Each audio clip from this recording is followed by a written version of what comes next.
Friends, हम लोगों ने पिछले वीडियो में देखा था introduction of matrix, order of matrix और कुछ एग्जाम्पल किए थे।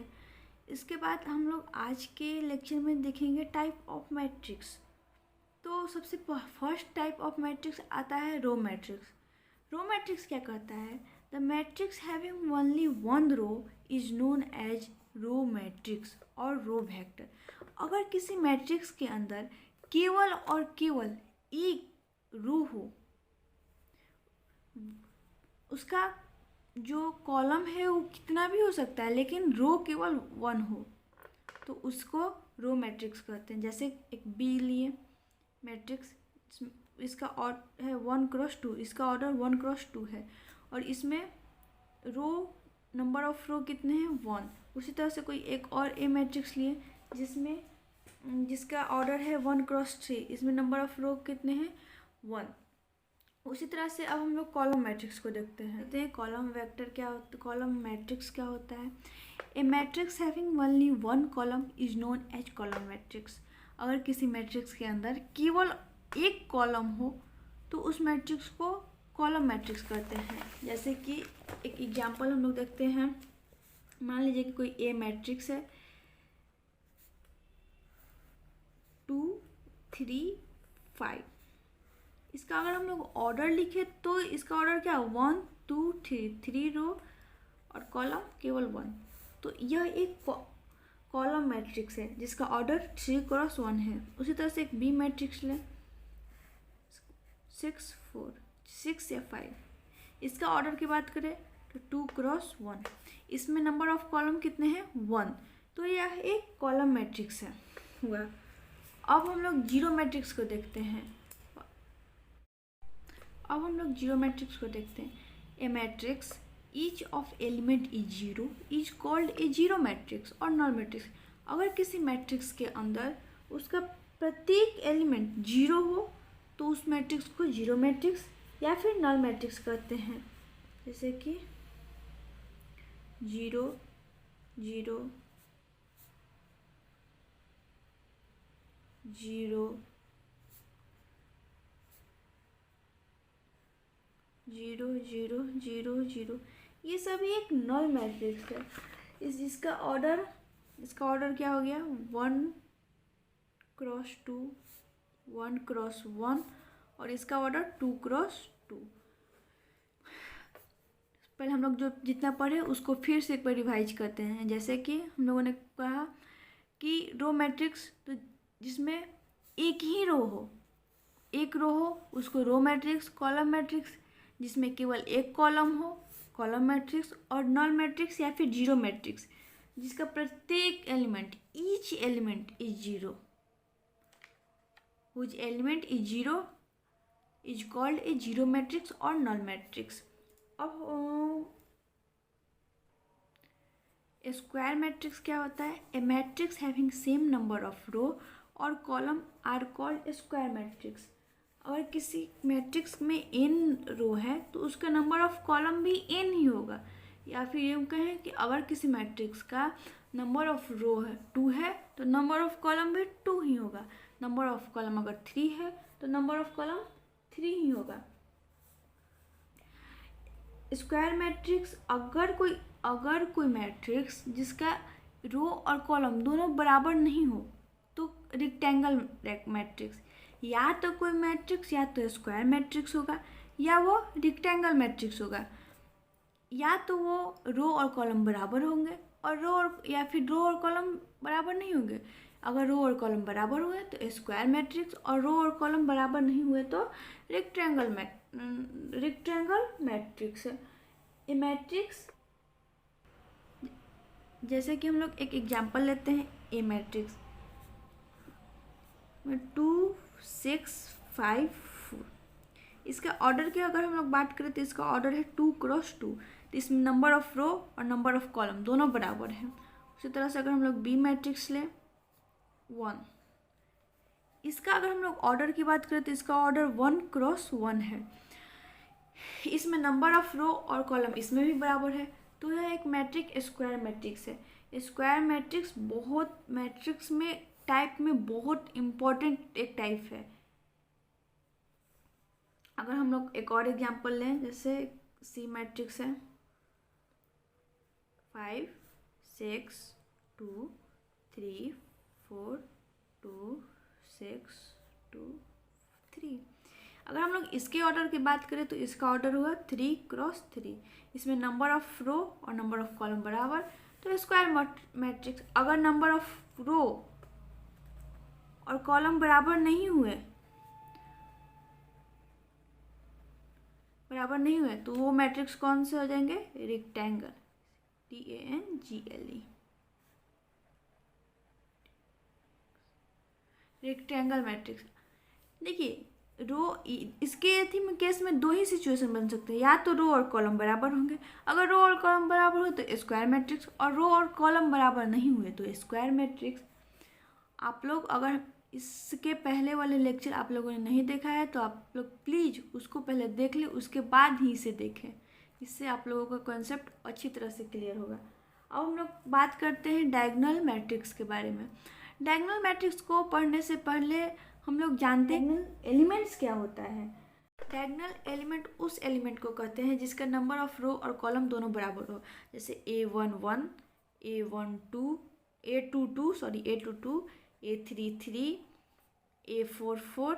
इसमें इसका रो और कॉलम दोनों बराबर है, इसलिए इस मैट्रिक्स को, इस एलिमेंट को डायगोनल एलिमेंट कहेंगे। जैसे कोई एक मैट्रिक्स की बात करें तो मान लेते हैं कि 2 6 5 3 4 2 6 2 3। इस एलिमेंट में, इस मैट्रिक्स में अगर हम लोग डायगोनल एलिमेंट को देखें तो इसमें A11 पोजीशन पर 2 है, A22 पोजीशन पर 4 और A33 पोजीशन पर 3 है। तो इसमें डायगोनल एलिमेंट 2 4 और 3 ये हो गया, 2 4 और 3। अब हम लोग बात कर, आई होप आप लोगों को समझ में आ रहा होगा। तो आगे हम लोग चलते हैं डायगोनल मैट्रिक्स की। डायगोनल मैट्रिक्स किसको कहते हैं? आप लोग मेरे साथ साथ डेफिनेशन को नोट करते चलिएगा, इससे आप लोगों को, अगर आप लोग नोट्स बनाते हुए चलेंगे तो आप लोगों को रिवीजन करने में आसान होगी, मदद मिलेगी। सो प्लीज़ नोट्स बनाते हुए चलें। डायगोनल मैट्रिक्स, वैसे तो ये डेफिनेशन कहीं नहीं पूछते, लेकिन हम लोग जानने में क्या दिक्कत है, जानते हुए चलते हैं, बस समझना है, थोड़े थोड़े बातों को समझ लेना है। डायगोनल मैट्रिक्स किसको कहते हैं? A square matrix. देखिए डायगोनल मैट्रिक्स किसको कहते हैं? A square matrix. A square matrix in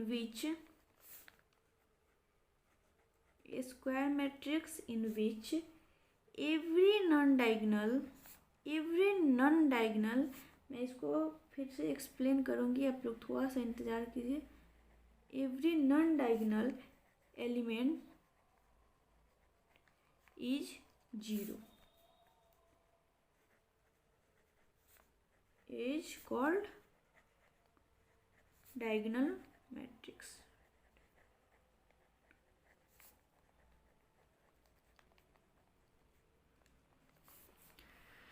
देखिए क्या कहता है ये स्क्वायर मैट्रिक्स। पहले तो कह रहे हैं a square matrix. Diagonal matrix कौन सा मैट्रिक्स होगा? जो कि स्क्वायर मैट्रिक्स हो। उसके बाद क्या कंडीशन कर रहा है? Is which every non diagonal element, जो नॉन डायगोनल एलिमेंट है यानी डायगोनल एलिमेंट को छोड़कर जितने भी एलिमेंट हैं इज 0, वो क्या होने चाहिए? 0। जैसे कि एक एग्जांपल लेते हैं, 3 2 और 5, यही ना होगा डायगोनल एलिमेंट, और जो बाकी जितने भी एलिमेंट हैं वो हम लोग क्या होना चाहिए? 0 होना चाहिए। ये हुआ डायगोनल एलिमेंट। डायगोनल एलिमेंट को छोड़कर बाकी जितने भी एलिमेंट हैं वो 0 होना चाहिए। डायगोनल मैट्रिक्स होने का पहला कंडीशन क्या करता है कि वो पहले स्क्वायर मैट्रिक्स होना चाहिए, तो ये 3x3 का एक स्क्वायर मैट्रिक्स है। उसके बाद का कंडीशन क्या कर रहा है कि डायगोनल एलिमेंट को छोड़कर बाकी जितने भी जो एलिमेंट हैं वो 0 होना चाहिए। मैं 2-3 मैट्रिक्स लिखती हूँ, आप लोग बताइएगा कि कौन डायगोनल मैट्रिक्स है और कौन डायगोनल मैट्रिक्स नहीं है। जैसे कि A 2 0 0 0 5 0 0 0 0। ये एक मैट्रिक्स है। एक बी मैट्रिक्स लेते हैं, 0 0 0 0 0 0 0 0 0। ये एक दूसरा मैट्रिक्स हुआ। एक थर्ड मैट्रिक्स और लेते हैं, 0 1 5 2 0 0 0। अब बताइए कि इसमें कौन सा डायगोनल मैट्रिक्स है और कौन डायगोनल मैट्रिक्स नहीं है। तो डायगोनल मैट्रिक्स होने का पहला कंडीशन क्या कहता है कि वो स्क्वायर मैट्रिक्स होना चाहिए। तो अगर हम इस मैट्रिक्स की बात करें तो ये इसका ऑर्डर 3x3 है, दोनों का रो और कॉलम इक्वल है, इसलिए स्क्वायर मैट्रिक्स हुआ। अब देखते हैं कि जो डायगोनल एलिमेंट है उसको छोड़कर बाकी जितने भी एलिमेंट हैं वो क्या जीरो हैं। तो यहाँ देखते हैं डायगोनल एलिमेंट है 2 0 5। देखिए यहाँ पर डायगोनल एलिमेंट कुछ भी हो सकती है, इससे कोई मतलब नहीं है कि वो ये जीरो नहीं हो, वो जीरो भी हो सकता है, लेकिन जो डायगोनल एलिमेंट को छोड़कर बाकी जितने भी एलिमेंट हैं वो जीरो होना चाहिए। इसमें डायगोनल एलिमेंट को छोड़कर बाकी सारे देखिए 0 0 0 0 0 0, यानी ये डायगोनल मैट्रिक्स है। डायगोनल उसी तरह से बी मैट्रिक्स को देखें तो इसका ऑर्डर 3x3। अगर इसमें डायगोनल एलिमेंट की बात करें तो इसमें डायगोनल एलिमेंट 0 0 0 ही है, और डायगोनल एलिमेंट को छोड़ कर देखें तो 0 0 0, हाँ ये भी है, क्योंकि ये इसके भी जो नॉन डायगोनल एलिमेंट है वो जीरो है। इसमें डायगोनल एलिमेंट भी जीरो है, लेकिन ये कोई कंडीशन नहीं है कि अगर डायगोनल एलिमेंट जीरो हो तो डायगोनल मैट्रिक्स नहीं होगा। हो सकता है, बस जो डायगोनल मैट्रिक्स हो वो कुछ भी हो, इससे कोई मतलब नहीं पड़ता है, लेकिन जो नॉन डायगोनल मैट्रिक्स हो वो जीरो होना चाहिए बस। उसी तरह से सी को देखते हैं तो इसमें डायगोनल एलिमेंट तो ये हो गया। अब diagonal element non diagonal element की बात करते हैं तो ये जीरो, ये भी जीरो, ये जीरो, ये जीरो, ये जीरो, लेकिन यहाँ पर एक 1 है जो कि नॉन जीरो है, तो ये डायगोनल एलिमेंट नहीं होगा, ये डायगोनल एलिमेंट है। आई होप आप लोगों को समझ में आ रहा होगा। आगे हम लोग चलते हैं स्केलर मैट्रिक्स। स्केलर मैट्रिक्स,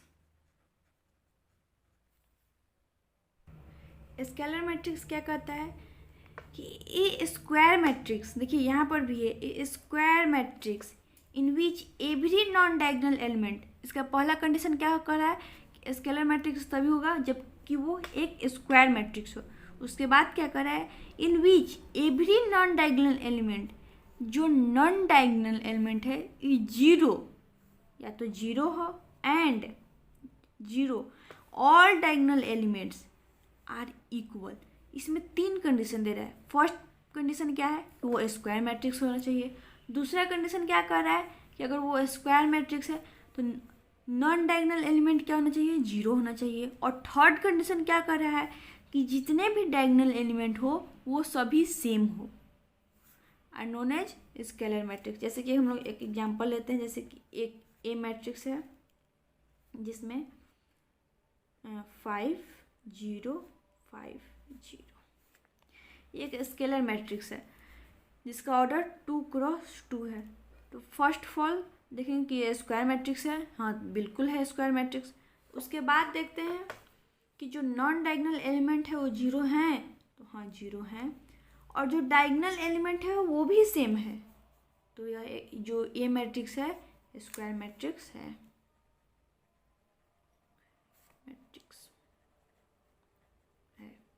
उसी तरह से एक और एग्जांपल लेते हैं, example B, sorry matrix B. जैसे हम लोग देखते हैं मान लेते हैं -2 0 0 -2 0 0 0 0 -2। अगर इस मैट्रिक्स की बात करें तो इसमें जो डायगोनल एलिमेंट है, पहले तो देखेंगे कि ये स्क्वायर मैट्रिक्स है कि नहीं, तो ये तो भाई स्क्वायर मैट्रिक्स है। दूसरा कंडीशन क्या कह रहा है कि जो नॉन डायगोनल एलिमेंट है वो जीरो होना चाहिए। तो नॉन डायगोनल एलिमेंट कौन कौन से हैं? 0 0 0 0 0 0। दूसरा कंडीशन भी भाई सही कर दिया। अब तीसरा कंडीशन में चलते हैं। तीसरा कंडीशन क्या कर रहा है कि all diagonal element are equal. तो जो डायगोनल एलिमेंट हैं वो तीनों डायगोनल एलिमेंट इक्वल हैं, -2 -2 -2। तो इसको कह सकते हैं इज ए स्केलर मैट्रिक्स। इसका ऑर्डर कितना हो गया? 3। इसका ऑर्डर केवल 3 लिख देंगे तो भी चलेगा, क्योंकि स्केलर मैट्रिक्स जबकि हम लोग यहाँ पर लिख रहे हैं तो स्केलर मैट्रिक्स से ये तो पता ही चल जा रहा है कि स्क्वायर मैट्रिक्स है। तो इसका ऑर्डर 3 है, यानी 3 × 3 है। अब हम लोग बात करते हैं यूनिट मैट्रिक्स के बारे में। तो a square matrix in which every non diagonal element is 0 and every diagonal element is 1 is called a unit matrix और आइडेंटिटी मैट्रिक्स। देखिए यूनिट मैट्रिक्स क्या करता है, फर्स्ट ऑफ ऑल इसका कंडीशन क्या होना चाहिए कि ये एक स्क्वायर मैट्रिक्स होना चाहिए। ये स्क्वायर मैट्रिक्स, ठीक है, in which every non diagonal element is 0। जो नॉन डायगोनल एलिमेंट है वो 0 होना चाहिए। उसके बाद एंड एवरी डायगोनल एलिमेंट, और जो एवरी डायगोनल एलिमेंट है इज 1, और वो क्या होना चाहिए? 1 होना चाहिए। तभी वो जो मैट्रिक्स है वो यूनिट मैट्रिक्स कहलाएगा। स्केलर मैट्रिक्स में क्या क्या कंडीशन था कि वो या तो वो पहले स्क्वायर मैट्रिक्स हो और नॉन डायगोनल एलिमेंट 0 हो, और जो डायगोनल एलिमेंट हो वो सेम हो। लेकिन यूनिट मैट्रिक्स में क्या करता है कि जो एवरी डायगोनल एलिमेंट है वो 1 होना चाहिए। तो जब हम लोग एग्जाम्पल लिख लेते हैं, जैसे कि देखिए जो यूनिट मैट्रिक्स है इसको आइडेंटिटी मैट्रिक्स भी कहते हैं, और आइडेंटिटी मैट्रिक्स को आई से डिनोट करते हैं। अगर हमसे कोई कहता है कि I2, ऐसा कोई कहीं बुक में अगर आपको लिखा मिलता है, इसका मतलब है कि आइडेंटिटी मैट्रिक्स बनाना है, और जिसका ऑर्डर कितना होना चाहिए? 2 × 2 का। क्या मैंने कहा है? अगर I2 लिखा रहता है इसका मतलब है कि वो पहले वो आइडेंटिटी मैट्रिक्स है और उसका ऑर्डर कितना है? तो 2 × 2 का है। तो आइडेंटिटी मैट्रिक्स बनाने के लिए क्या करेंगे? पहले डायगोनल एलिमेंट को 1 करेंगे, 1, नॉन डायगोनल एलिमेंट 0 0 और 1। इसका ऑर्डर 2 × 2 है। उसी तरह से अगर हम लोग को I3 लिखना हो तो इसका यूज हम लोग जब क्वेश्चन करेंगे तो बहुत ज़्यादा करेंगे, और इसका प्रैक्टिस में आगे बहुत सारा कराऊंगी। इसलिए आप लोग निश्चिंत रहिए, मैं पूरी तरह से आपका कॉन्सेप्ट को क्लियर कराऊंगी। अगर यहाँ पर 1 1 और 1, और जो डायगोनल एलिमेंट है उसको 0 0 0 0 से हट देंगे। इसका जो ऑर्डर हुआ वो कितना हुआ? 3 × 3 का। बस इतना ही टाइप के मैट्रिक्स के बारे में हम लोगों को पढ़ना। एक और मैट्रिक्स है, एक और छूट रहा है, उसको नहीं, जितना भी मैट्रिक्स टाइप का मैट्रिक्स है वो हम लोगों ने पूरे मैट्रिक्स को कवर कर लिया। अब है जितना हम लोग को बुक में अपने सिलेबस में पढ़ना है बस वो इतना ही है। आगे हम लोग देखते हैं कंपेरेबल मैट्रिक्स। कोई भी मैट्रिक्स को हम लोग कंपेयर कब करते हैं? अगर कोई 2 मैट्रिक्स दिया हुआ है ए और बी, वो तब कंपेरेबल होगा जब उसके सेम ऑर्डर के हो। फर्स्ट कंडीशन क्या कह रहा है कि वो सेम ऑर्डर होना चाहिए, दोनों मैट्रिक्स का जो ऑर्डर है वो सेम होना चाहिए। दूसरा कंडीशन मतलब that have the same number of columns और same number of row।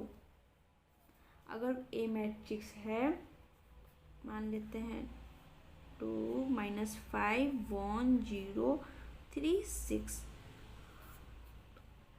तो B मैट्रिक्स इसका ऑर्डर कितना हुआ? 2 × 3। तो अगर कोई मैट्रिक्स कंपेरेबल है तो इसका मतलब कि जो B मैट्रिक्स है उसका भी ऑर्डर कितना होगा? 2 × 3 का। 2 × 3 का 3 7 0 1 4 -9। ये जरूरी नहीं है कि एलिमेंट सेम हो, लेकिन उनका ऑर्डर सेम होना चाहिए। अगर ऑर्डर सेम हुआ तो वो मैट्रिक्स कंपेरेबल है। अगर हम लोग इक्वालिटी ऑफ मैट्रिक्स की बात करें तो अगर 2 मैट्रिक्स ए और B are said to be equal, 2 matrix को तभी इक्वल कर सकते हैं। इसको लिखेंगे कैसे? ए और B equal if they are same order, पहला कंडीशन क्या है कि इन दोनों का ऑर्डर सेम होना चाहिए, और उसके बाद and their corresponding elements are same. यहाँ पर एक नया वर्ड आ रहा है, करस्पॉन्डिंग एलिमेंट। इसका मतलब है ए मैट्रिक्स है और एक बी मैट्रिक्स है, ठीक है। अगर यहाँ पर 2, 5, 6, 4 एक 2x2 का एक मैट्रिक्स है, तो ये बी मैट्रिक्स के कब इक्वल होगा? जब बी मैट्रिक्स भी पहला कंडीशन क्या कर रहा है कि 2x2 ऑर्डर का हो, दूसरा क्या कर रहा है कि उसके करस्पॉन्डिंग एलिमेंट, मतलब कि अगर यहाँ 2 है तो यहाँ पर भी 2 होगा। करस्पॉन्डिंग का मतलब यही होता है, ये 5 तो ये भी 5, ये 6 तो ये भी 6, और ये 4 तो ये भी 4। देखिए जो यहाँ है वही यहाँ पर होगा, जो A11 है वही A11 इसमें बी मैट्रिक्स में होगा, जो A22 है वही बी में A22 ही होगा। आप लोगों को समझ में आ रहा होगा। जो बात समझ में नहीं है वो प्लीज़ आप लोग कमेंट के माध्यम से हम लोग पर कमेंट कीजिएगा, मैं आप लोगों को अगले वीडियो में उसका सॉल्यूशन करने की कोशिश करूँगी। अब हम लोग कुछ एग्जाम्पल देखते हैं। जैसे कि एक एग्जाम्पल हम लोग देखते हैं कि यहाँ पर x, y और z का वैल्यू निकालना है। ये दोनों मैट्रिक्स क्या कंडीशन दे रहा है कि दोनों मैट्रिक्स इक्वल हैं। तो इक्वल मैट्रिक्स तभी हो सकते हैं जब उसके करस्पॉन्डिंग एलिमेंट सेम हो। यहाँ पर तो ऑर्डर मैट्रिक्स का सेम है ही है। अब दूसरा कंडीशन क्या है कि करस्पॉन्डिंग एलिमेंट भी सेम होना चाहिए। तो करस्पॉन्डिंग एलिमेंट कब सेम होगा? जब 5 बराबर हो जाएगा y के और 3 बराबर हो जाए z का, x बराबर 1 का, यानी y इज इक्वल टू 5 हो जाए, z इज इक्वल टू 3 और x इज इक्वल टू 1। ये तो सवाल बिल्कुल एकदम बच्चों वाला सा था। चलिए एक और सा एग्जाम्पल देखते हैं। उसी तरह से एक और क्वेश्चन देखते हैं। ये दोनों जो मैट्रिक्स दिए हुए हैं ये दोनों मैट्रिक्स इक्वल हैं। इसका मतलब है कि करस्पॉन्डिंग एलिमेंट सेम है, यानी x माइनस वाई किसके बराबर है? -1 का। 2x प्लस जेड इक्वल है 5 का, और 2x माइनस वाई इक्वल है 0 के, और 3z प्लस w इक्वल है 13। इसको इक्वेशन फर्स्ट बना लेते हैं, इसको इक्वेशन सेकंड, इसको इक्वेशन थर्ड और इक्वेशन फोर्थ। अब हम लोग x की वैल्यू यहाँ पर निकालेंगे और इसमें x की वैल्यू रख देंगे। x की वैल्यू रखते हैं यहाँ से y का वैल्यू निकल जाएगा। देखिए हम करते हैं, x is equal to minus Y, और इधर गया तो y प्लस, माइनस में था तो प्लस में। अब इस x के वैल्यू को इक्वेशन जब थर्ड में रखेंगे तो क्या आएगा? -1 प्लस वाई, तो -0, -2 प्लस 2y और minus Y is equal to 0, -2 plus Y is equal to 0। तो y is equal to +2, y का वैल्यू आ गया +2। अब y का वैल्यू +2 आ गया तो इसमें रख देंगे तो x का वैल्यू निकल जाएगा। x का वैल्यू -1 + 2 + 1, तो x का वैल्यू आ गया 1। जब x का वैल्यू 1 आ गया तो x के वैल्यू अगर इक्वेशन सेकंड में रख देंगे तो 2 इंटू x की जगह पे 1 plus z is equal to 5, तो z इज इक्वल टू 3। अगर जब z का वैल्यू आ गया तो हम लोग अब w का वैल्यू निकाल लेंगे। 3 into 3 plus w 13, w is equal to 13 minus 9। तो यहाँ पर कौन कौन x कितने आ गए? 1, y 2, z 3 और w 4। इस तरह से ये भी क्वेश्चन चुटकियों में सॉल्व हो गया आंसर। देखिए जो ये चैप्टर हमको पता है कि ये चैप्टर नंबर 3 है और इसके पहले 2 और चैप्टर हैं, इन्वर्स ऑफ मैट्रिक्स और फंक्शन। ये दोनों को भी मैं पढ़ाऊँगी, लेकिन पहले मैट्रिक्स और डिटर्मिनेंट ख़त्म कर लेते हैं, क्योंकि मैट्रिक्स और डिटर्मिनेंट बिल्कुल ही नया टॉपिक है और इसके पीछे के क्लासों से लेने देने से कोई मतलब नहीं है। तो पहले हल्का, और ये बहुत ही हल्का सा टॉपिक होता है, बहुत आसान टॉपिक है, और इसमें इसका एग्जाम जो एग्ज़ाम में है बहुत ज़्यादा नंबर का क्वेश्चन आता है, इसलिए पहले इसको जल्दी से ख़त्म कर लेते हैं और उसके बाद वो दोनों का भी पीछे का चैप्टर हम लोग कंप्लीट कर लेंगे। मैं आप लोगों को पूरा सिलेबस कंप्लीट करवाऊंगी, वो भी पूरे टाइम पर, आप विश्वास रखिए मेरे पे। और जैसे जैसे मैं लेक्चर दे रही हूँ आप लोग लाइन बाय लाइन उस लेक्चर को देखते रहिए। हाँ, लाइन बाय लाइन लिखिएगा, पहले लेक्चर 1 उसके बाद ही लेक्चर 2, तभी आप लोगों को पूरी अच्छी तरह से कॉन्सेप्ट क्लियर होगी। अगर आप मेरे लेक्चर को फॉलो करेंगे तो आपको जितने भी बुक हैं, एलिमेंट का, RS Agarwal, RD Sharma, NCERT, ये सभी का क्वेश्चन चुटकियों में सॉल्व हो जाएगा। वैसे में हम लोग NCERT के पूरे क्वेश्चन और एग्जाम्पल दोनों को पूरी तरह से सॉल्व करने की कोशिश करेंगे, और अगले वीडियो में हम लोग एग्जाम्पल 3.1 सॉल्व करेंगे और उसका एक्सरसाइज भी सॉल्व करेंगे। आप लोग कोशिश कीजिएगा उसको सॉल्व करने के लिए, आप लोग उसको एकदम आसानी से सॉल्व कर लेंगे, उसमें कहीं नहीं फंसेंगे। लेकिन मैं, अगर कोई फंसता भी है तो मैं अगले वीडियो में एक्सरसाइज 3.1 कंप्लीट कर दूँगी। तब तक लिए थैंक यू। प्लीज़ अगला वीडियो देखना मत भूलिएगा। Thank you.